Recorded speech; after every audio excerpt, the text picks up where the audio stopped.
Hi guys, it's Melissa from Vibe Yoga. I wanted to do a brief video today talking about mala beads and how to use your mala beads. So maybe you have mala beads and maybe you know that they are pretty fashionable these days. I even have a nice, what I would call a travel set that I like to wear around my wrist here. So I just wanted to talk about how you can use these to meditate and I find sometimes I just like to meditate to a timer or take a guided meditation, but I really like to work in the mala beads as well to really focus on a different topic. So each set of mala beads, and these are all suggestions, they're not hard fast rules, but this is what I've been taught. Each set of mala beads should have a different intention or mantra associated with it. So for example, I got this set for Christmas from my aunt, and it was before all of this crazy change right now, but I use the mantra, life is change, nothing is permanent, and so I keep that mantra with these beads. This one has my citrine stones in it. I made it for myself when I was getting ready to really go forward with opening the yoga studio, and this one, my mantra is, you're on your path, it is full of joy. I'm on my path, it is full of joy.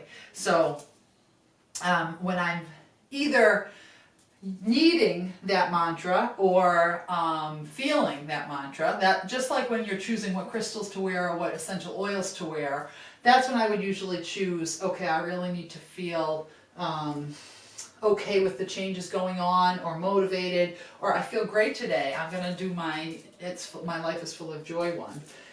This one I have related to staying grounded, and to tell you the truth, my mantras tend to shift on this one a little bit. So the idea is that each set of beads has a mantra that's associated with it, and you can cleanse the beads in a new moon, which is tonight, which is why I was thinking of this today, and then reset your mantra.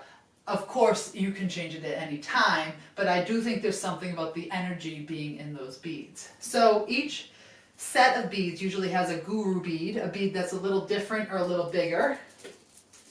And outside of that guru bead, there should be 108 beads in the necklace. Now, this one actually doesn't have 108 beads, so it might not be an official set of mala beads, but I still use it anyways. What you want to do with your mala beads is get comfortable, like you're ready to meditate, and you want to hold your beads in your hand, and you don't want to let your pointer finger do the moving or the touching. This finger represents ego, and so we want to keep that away from our mala beads.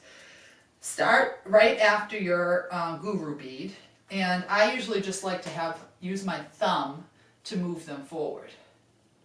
And it's very basic. As you close your eyes, I like to have that kind of two-part mantra because I like to do it as I'm inhaling and as I'm exhaling. So as I'm on the bead, I will say, as I'm breathing, I'm on my path, it is full of joy, and then I'll move forward to the next bead. I'm on my path, it is full of joy. You don't have to have your breaths super long. I think if you have just normal long breaths, it might take you anywhere from 15 to 20 minutes to get through the whole 108. So another trick I do, and this is probably all blasphemy, is if I'd only have about 10 minutes to meditate, then I'll move a bead on every inhale and every exhale. So I'm basically going twice as fast around the beads. So you close your eyes and just use this to guide that mantra. So with each round of breath, you're moving to the next bead, and you're trying to make sure that you're not using your index finger, your pointer finger, in this activity.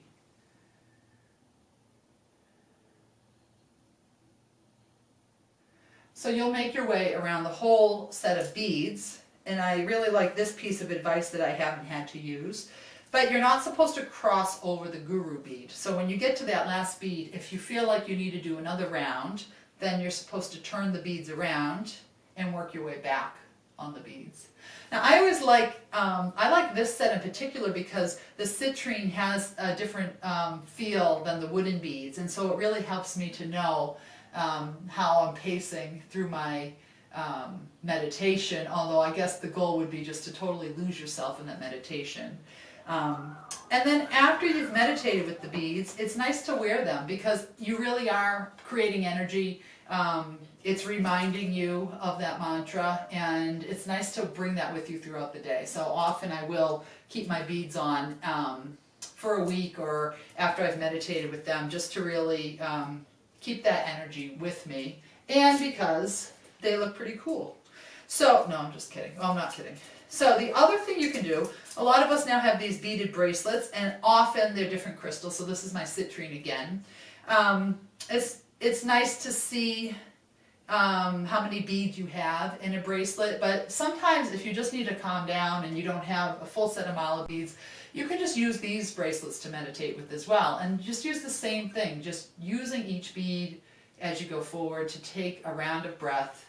Find that mantra, that phrase that you can repeat, calm yourself down, and you'll be surprised what might come up in these type of meditations. So I think it's been a great addition to my meditation practice as of lately.